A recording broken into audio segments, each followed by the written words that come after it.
먼저 지지난주 내용이기 때문에 사실 저도 잘 까먹거든요. 그래서 지난주 우리가 배웠던 거를 빨리 싹싹싹 하고 그리고 하도록 하겠습니다. 네? 네.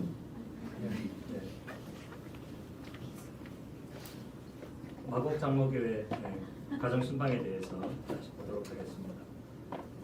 신방이 뭐냐?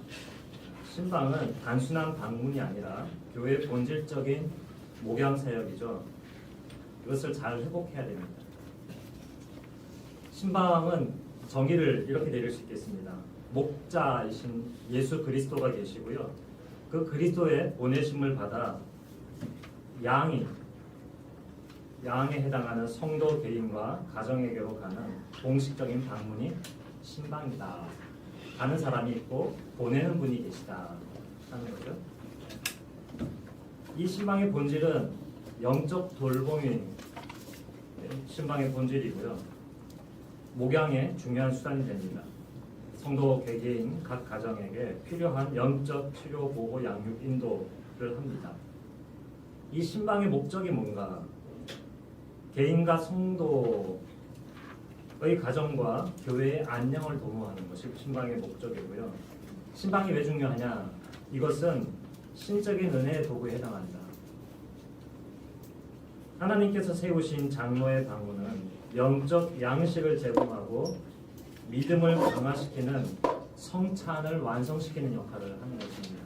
이 성찬의 자리에서 장로들이 빵을 베푸는 것으로 그치지 않고 실제로 그 영적인 양식이 영적인 힘으로 발휘될 수 있도록 삶의 곳곳을 돌아보고 돌보는 역할을 하기 때문에 성찬은 신방에서 완성된다 하겠습니다. 이런 질문을 할 수가 있겠습니다. 신방은 단지 사적인 만남일까요? 아니면 공적이고 공식적인 목양일까요? 라는 질문에 우리는 이렇게 답할 수 있겠죠. 장로의 사역에 있어 신방을 회중 돌봄의 실질적인 통로로 회복하고 있는가, 우리가 그걸 잘 사용하고 있는가 점검해야 된다는 것으로 대답할 수 있겠습니다. 가정신방의 역사가 있는데요. 요약하자면 신방의 전통은 성경시대로부터 종교개혁 시대를 거쳐, 물론 이 사이에 중세가 있죠.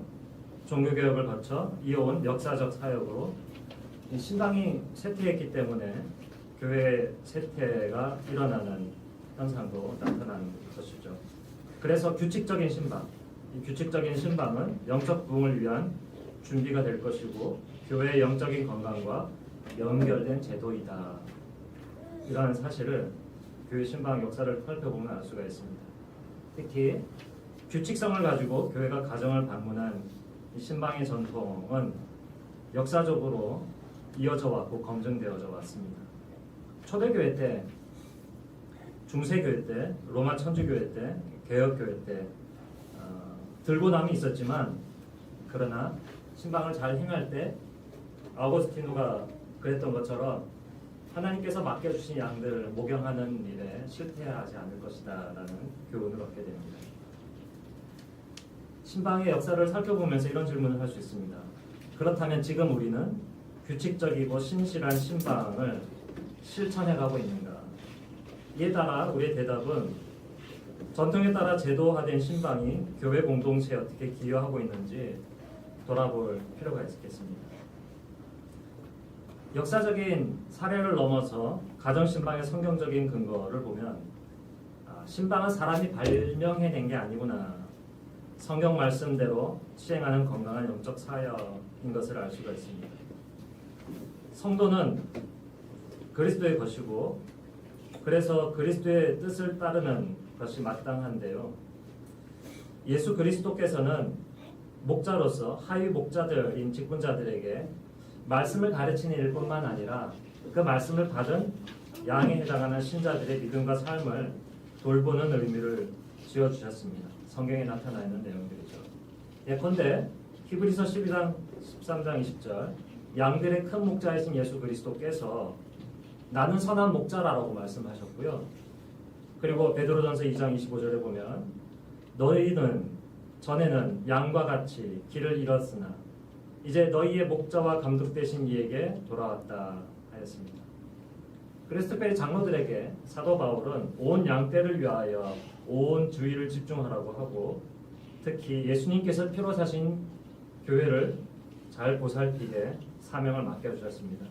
구약 성경을 보더라도 하나님은 자신의 양떼를 찾고 찾으시는데 양들이 흩어졌고, 그 떼를 찾는 것 같이 내가 양을 찾아 흩어진 모든 곳에서 건져낼지라. 우리가 시편에 나오는 비유처럼 목자가 양을 찾아가서 건져내는 것과 같은 것이 신방이죠. 그래서 잃어버린 자를 찾고 쫓기는 자를 돌아보고 상한 자가 있으면 싸매주고 병든 자는 강하게 해줍니다. 이러한 일을 잘하는 장로를 어떤 장로로 하느냐? 잘 다스리는 장로다라고 합니다. 통치를 잘한다라는 차원을 넘어서서 잘 돌보는 것, 그런 것을 잘 다스리는 장로라고 하고, 이러한 장로들을 내가 존경하라. 그래서 사도 바울을 통하여서 하나님은 이 교회에 목자라고 말씀드렸죠. 목자를 세우셨다고 하였습니다. 그래서 성도를 온전하게 하고 그리스도의 몸을 세우고, 따라서 사도 바울은 어떻게 했느냐? 에베소에 있을 때 성도 집집마다 방문하고 개개인마다 만나면서 가르치고 돌보았고요. 그리고 그들을, 히브리서 저자들은 내가 여러분들을 인도하였고 섬겼습니다. 그러한 나와 같은 직분자들을 여러분은 신뢰하고 순종하십시오. 개인적인 돌봄이죠. 돌봄을 받지 않을 때 여러분들에게는 유익이 되지 못할 것입니다 라고 성경에 분명히 말씀해주고 있습니다. 그래서 이러한 직분자가 성경 말씀을 가르칠 뿐만 아니라 공식적인 권위로 방문을 하고 성도 개개인과 가정을 돌볼 때 하나님의 복이 임하는 것이고요. 그렇지 않고 이러한 선한 다스림과 돌봄에 따르기를 거부하는 사람은 주님의 축복을 경험하기 힘들어 자기 영혼에 해를 초래할 수밖에 없습니다 하는 사실을 성경을 통하여 우리가 알 수 있습니다. 그래서 질문을 이렇게 할 수 있습니다. 우리는 신방을 말씀 사역의 연장선상에서 이해하고 받아들이는가? 즉 예배만 할 것이 아니라 우리는 하나님을 예배하고 그 하나님의 돌보심을 사람을 통하여 받을 것이냐, 그렇게 신방을 이해하고 받아들이십니까? 라고 물을 수 있고요. 이것에 대해서 신방이 하나님의 공식적인 권위를 대리하는 일이라는 점을 찾아가는 사람이나 또 신방 받는 사람 모두가 기억해야 되겠습니다. 신방 유익을 한마디로 요약하면 신자의 영적 성장과 교회의 일치와 교회의 양육 사명을 실현하는 데 매우 유익한 것입니다. 그래서 이것은 단지 행사, 절차에 그치하지 않고 실제적인 유익을 주고 교인과 직분자 모두에게 영적 유익과 확신을 제공하죠. 이 신방이 행해지는 환경 혹은 우리의 상태가 조건이 어떤 것인지를 먼저 알면 신방의 유익을 잘 이해할 수 있습니다. 사람들은 흔히 복음을 능동적으로 받아들이지 않고 수동적으로 받아들이고 그 자리에 머물고 만족하지만, 그래서 그리스도인의 일상과 관련된 복음의 의미를 놓치고 살고 있습니다. 굉장한 보화, 능력이 주어졌는데 그것을 적극적으로 찾고 쫓아가지 않는 것이 현실이죠. 그렇기 때문에 신자는 자주 육신의 정욕을 쫓으려는 유혹을 느끼고 그뿐 아니라 그 유혹에 좌절하고 넘어지고 실패합니다. 균형 잡힌 성도로 성공적 영적인 삶에 도달하는 길에 있어서 극복하기 힘든 장애물은 항상 놓여있기 마련입니다. 우리 성도님들은 죄와 또 악한 권세가 없는 영적인 진공 상태에 살지 않고 오히려 어둡고 더러운 세상 속에 살고 있기 때문에 신방의 돌봄을 통하여 유익을 누려야 됩니다. 그래서 교회는 그런 상황에 처한 신자들을 충실하게 돌봐야 됩니다. 이야기를 잘 들어주고 하나님의 말씀이 필요하다면 적절한 말씀을 전해주고 적용해야 됩니다. 성령만이 그러한 일들을 효과적으로 하시는데 중요한 것은 인간을 도구로 활용하신다는 점을 생각을 해야 되겠죠. 그래서 교회 장로들은 성도들의 마음을 보살펴주고 복음을 상기할 수 있도록 반복해서 들려주는 신방을 통해 지혜롭고 끈기 있는 권고를 통해 성도를 세워줘야 됩니다. 히브리서 12장 말씀을 보면 연약한 무릎을 일으켜 세우고 너희 발을 위하여 곧은 길을 만들어 어그러지지 않고 고침받게 하라 말씀합니다. 이러한 신방의 유익을 통하여 여러 가지 위험과 어려운 요소들을 우리는 극복할 수 있습니다.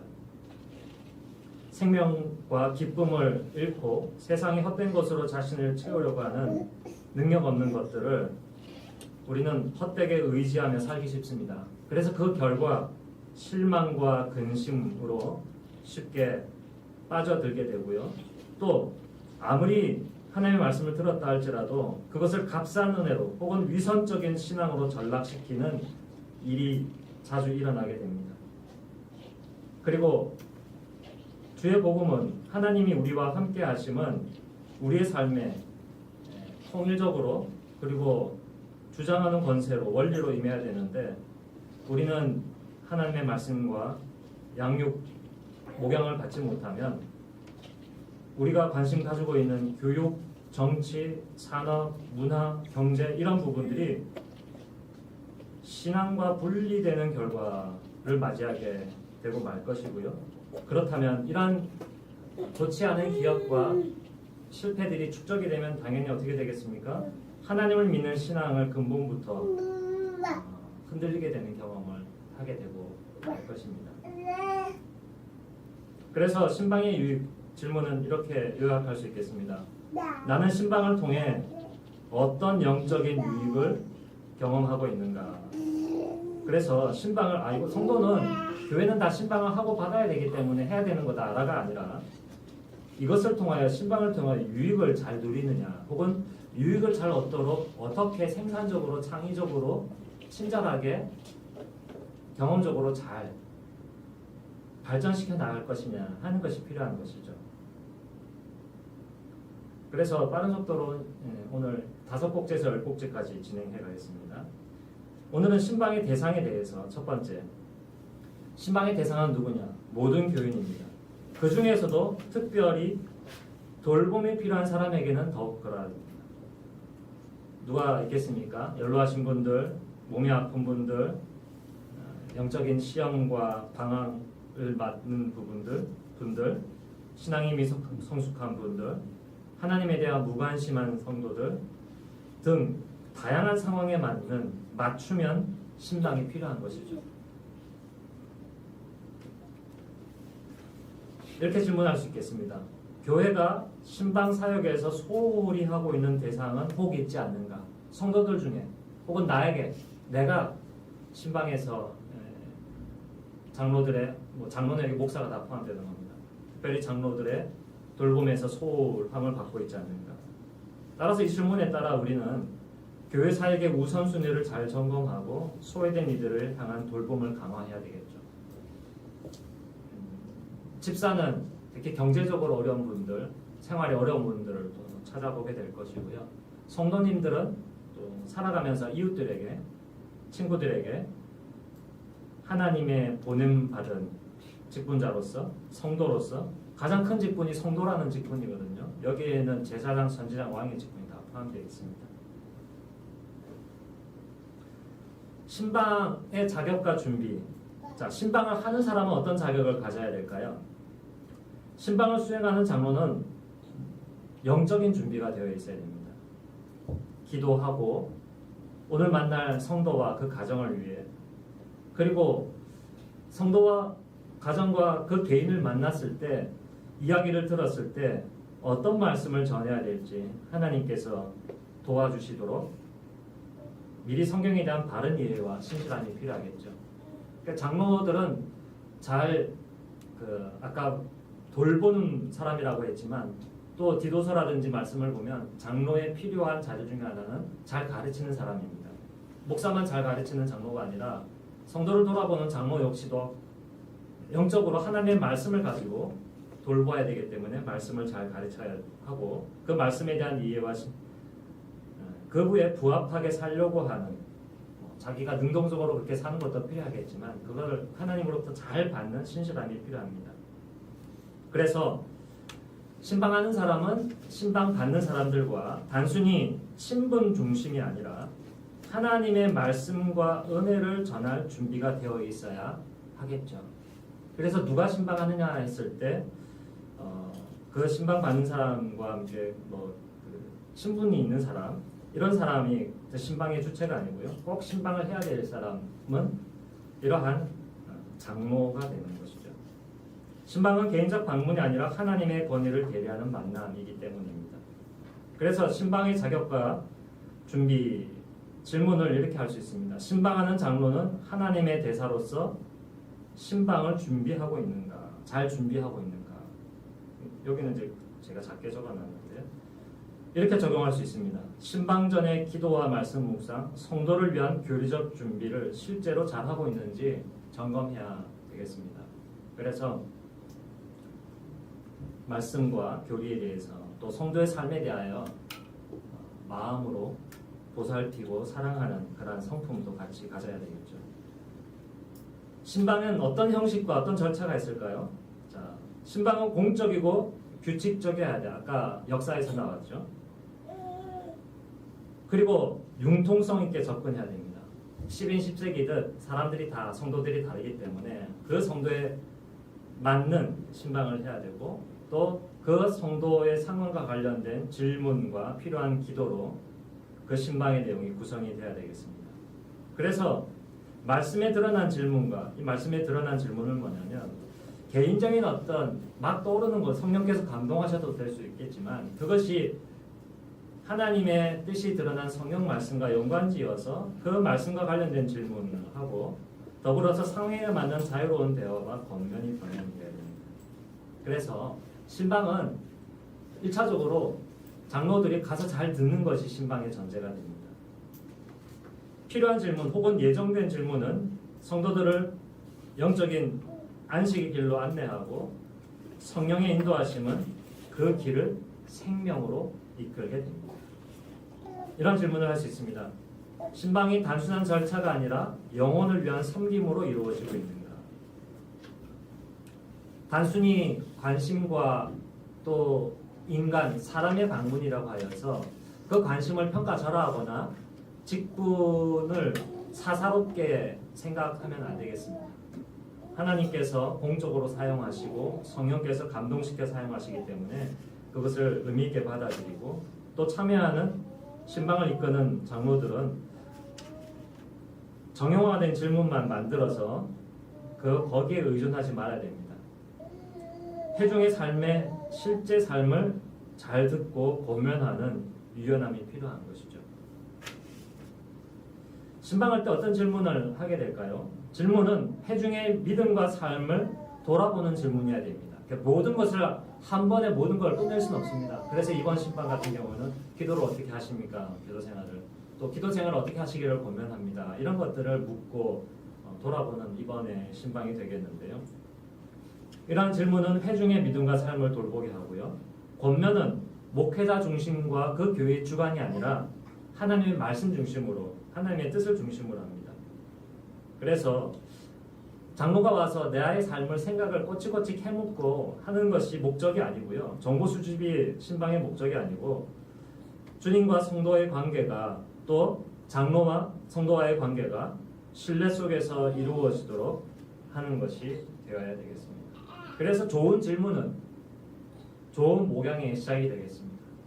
그래서 여러분들께서도 마음을 닫지 말고 장로들에게 목사들에게 마음을 열고 요즘 어떤 신앙과 어떤 마음과 태도로 지내시는지 어려움은 없으신지 어떤 마음이 있으신지 잘 이야기를 해주시면 좋겠습니다.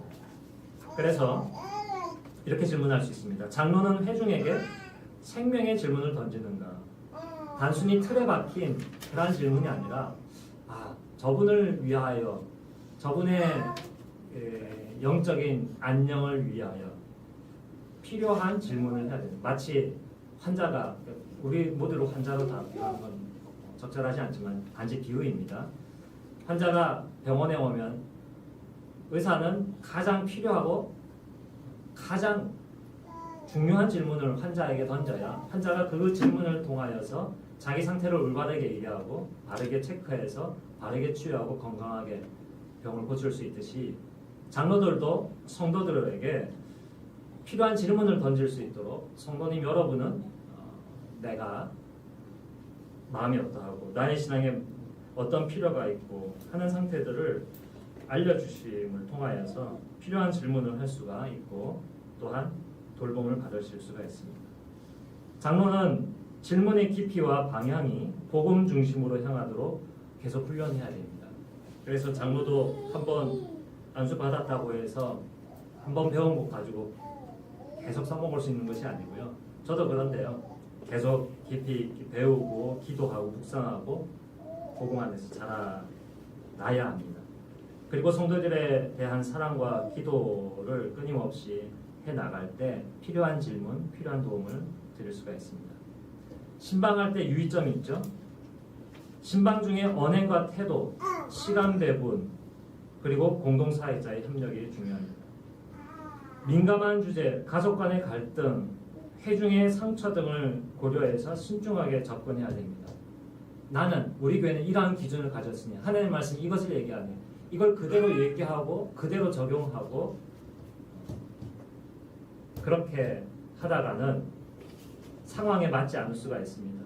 상황을 살피고 또 때로는 그 기준과 그 말씀을 하지 않고 기다리고 참아주고 배려해주고 이해해줘야 될 필요가 있습니다. 이러한 진리의 적용과 또 사랑의 돌봄 또한 성장의 단계에 대한 이해를 다 생각을 해서 신방할 때 주의 깊게 조심스럽게 해야 됩니다. 따라서 말이 먼저이기보다는 그 사람의 상태와 형편을 고려해주고 이해해주는 그리고 사랑하는 마음이 먼저 성도들에게로 가야 하겠습니다. 그래서 장로는 회중의 성도들의 상황과 감정을 충분히 고려하면서 신방하고 있는가. 아무것도 모르는 상태에서 만약 신방한다 그러면 대화하고 이야기하는 걸 들으면서 그 상황을 그 감정을 충분히 고려하고 공감해주고 이해해주는 일이 정말로 필요하겠죠. 민감한 상황에서도 진리와 사랑을 조화롭게 전달하는 훈련이 정말 필요한 지점입니다. 우리가 흔히 말하는 진리를 따른다라고 하는 교회들은 사랑보다는 진리 혹은 정의 혹은 당위성을 강조하면서 성도들을 힘들게 하는 경우가 있는데요. 예수님을 생각해 보실 때 가늠한 여인이 왔을 때 아무도 너 죄를 정죄하지 않는다. 하지만 더 이상 죄를 짓지 마라 하고서 돌보셨던 것처럼 그 사람과 상태에 따라서 하나님의 말씀을 전할 것이고 또한 어떤 사람에게는 진리의 말씀, 하나님의 말씀으로 교훈하고 경책하고 꾸짖는 것이 필요한 경우도 있습니다. 그럴 때는 주님을 믿고 그 성도를 믿음에서 떨어지지 않도록 붙잡아 주시는 분은 하나님이라고 믿는 믿음이 있기 때문에 하나님이 아무리 그 성도와의 개인적인 관계 속에서 얘기를 해도 성도가 못 알아들으면 그때는 신방하는 사람을 통하여 하나님이 나에게 구체적인 말씀을 해주시는 거죠. 그것이 목회자와 성도와의 관계에 불화를 일으킬 수 있고 성도와 교회 관계에 있어서 긴장감을 야기시킬 수 있고 때로는 어려운 일이 생길 수도 있겠지만 그러나 그 사람에게 정말 필요한 것이라면 딱 하는 거죠. 예를 들어 누가 어떤 몸에 질병이 있는데 그 치료를 받으면 몸에 부작용이 일어난다라고 할 때 그 부작용보다 그 치료를 통해서 얻는 유익이 환자에게 더 크다면 의사는 환자에게 그 시술을 하라고 권면을 하죠. 마찬가지로 장로들도 성도에게 이러한 권면과 조언이 그 성도의 마음을 아프게 하고 흔들리게 할지라도 혹은 갈등을 유발할지라도 이것이 그 성도로 하여금 살아나게 하는 것이라면 영적인 병을 치유하고 삶의 근본적인 회복을 얻고 바른 길로 가게 하는 것이라면 그 말씀을 해야 될 것이라면 성령님의 인도하심과 용기를 가지고 말해야 됩니다. 그런데 이러한 건강한 카리스마가 쉽지 않습니다. 해야 될 말, 입에 바른 말도 하면서 사랑하고 이해해주고 돌봐주고 격려해주고 존중해주는 태도와 말, 이 두 가지가 같이 가는 것이 건강한 카리스마인데요. 이걸 잘하는 사람이 좋은 리더가 되고 교회 장로들은 이러한 일들을 잘해야 됩니다. 이것이 지금 권면을 해야 될지 아니면 경책을 해야 될지 훈계를 해야 될지 위로하고 다독여줘야 될지 이 밸런스를 이 균형을 잘 잡아야 되겠습니다. 신방과 교회의 미래. 핵심적으로 신방은 교회의 정체성과 직분자의 사명을 회복하는 열쇠가 되겠습니다. 미래 목회에서 더욱 중요해질 겁니다. 옛날보다 지금 신방이 약해졌다 하는 것은 물론 저나 우리 교회도 약하고 잘못된 부분이어서 회복해야 될 부분이고 한국 교회에서도 회복해야 될 부분입니다. 신방을 실질적으로 내용적으로 잘 회복하는 것이 오늘 정말 필요하고 장래에는 더욱더 필요하게 될 것입니다. 변화하는 시대 속에서 신방은 교회를 다시 본질로 이끄는 그리고 성도들을 온전하게 세워주는 은혜의 수단으로 작용하게 될 것입니다. 요즘 이런저런 형편에 따라서 집에서 온라인으로 예배를 드리기도 하기도 하는데요. 그러면서 또 기술이 발전하여서 목사가 말하는 것보다 때로는 AI를 통해서 책을 만들거나 설교문을 만들 때 사실 제가 하는 거하고 이거 비교해 봤을 때 제가 떨어지는 경우가 많은 경우를 발견하거든요. 그렇다면 그렇게 되었을 때 그럼 이걸 AI를 할 거냐 그런 뜻은 아니고 이 장로와 목사의 역할, 교회의 역할을 생각해 볼 때 뭐가 대체할 수 없는 고유의 역할이 되겠습니까? 물론 성령의 감동을 받아 설교하는 것도 그렇지만 AI가 대체해 줄 수 없는 거, 로봇이 대체해 줄 수 없는 거, 구체적으로 이야기를 듣고 성령의 감동을 받아서 AI도 요즘 듣기 좋은 소리 합니다. 제가 뭔 질문하면 탁월한 질문을 하셨군요. 아주 정말 중요한 부분을 짚어주셨군요 하면서 또 제가 원하는 쪽으로 답을 다 줍니다. 왜? 그렇게 안 하면 제가 이 AI를 안 쓰고 다른 AI를 쓰거나 포기할 거기 때문에 영업이 안 되거든요. 우리에게 정말 필요한 것은 내가 받고 싶은 내 주관과 내 지식에 들어맞는 것이 아니라 절대적인 기준에서 옳은 것 그리고 절대적인 생명력을 주는 돌봄이 필요한 것이거든요. 그것은 주님이 보내신 성령이 보내시는 사역자가 장로들이 해야 될 일인 것입니다. 그래서 신방은 다시 교회를 교회답게 만드는 통로이고 성도를 성도답게 예수 그리스도의 장성한 훈련까지 세우는 통로가 됩니다. 우리 교회는 신방을 미래 사역의 핵심 영역으로 보고 있는가? 올해는 예배를 잘 드리자 하는 그런 표로 우리가 예배를 드리고 또 신앙생활을 하고 있는데요.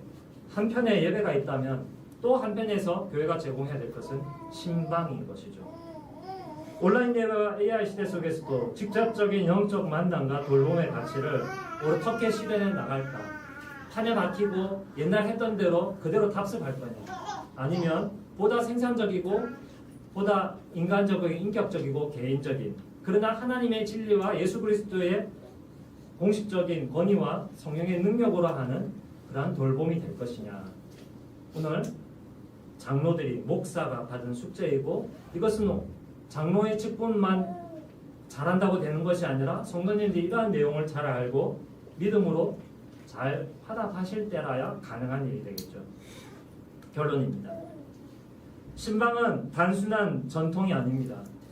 1833년과 그리고 1886년에 신방을 잘함으로 인하여서 네덜란드 교회가 말씀대로 살아가는 성도들의 비율이 1%에 불과했지만 모든 것이 국가에 귀속되고 교회가 국가의 지배를 받고 살아갔을 때 그러나 하나님의 말씀으로 돌아가야 된다. 믿음과 온전한 신앙 고백으로 회복해야 된다고 주장했던 사람들이 성경 말씀을 가르치고 신방을 통하여서 네덜란드 교회가 개혁 교회가 부흥하고 발전하고 신앙이 이원화되지 않고 정치, 종교, 정치, 교육, 사회, 정치 각 분야로 아브라함 카이퍼와 같은 유능한 지도자를 통하여서 신앙의 영역이 마음에만 국한되지 않고 이성과 감정과 가정과 세상 모든 영역에 적용되고 일어나되었습니다. 그래서 주의 복음이 온 세상을 밝게 비추고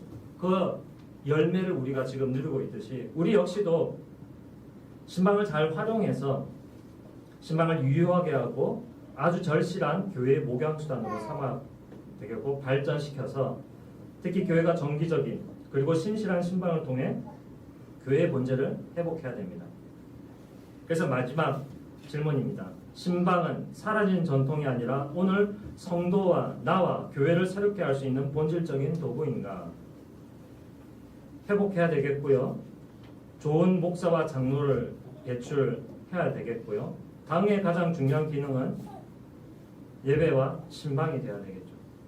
그래야 성도와 교회가 하나님 주시는 안식과 힘을 얻고 영적으로 부흥되고 세상에서 믿음을 가지고 복된 생활을 할 수가 있습니다. 한번 같이 읽어보시겠습니다. 마지막인데요. 하나님이 세우신 목양의 도구 신방. 신방은 교회를 교회답게 만든다. 수고 많이 하셨습니다. 마치겠습니다.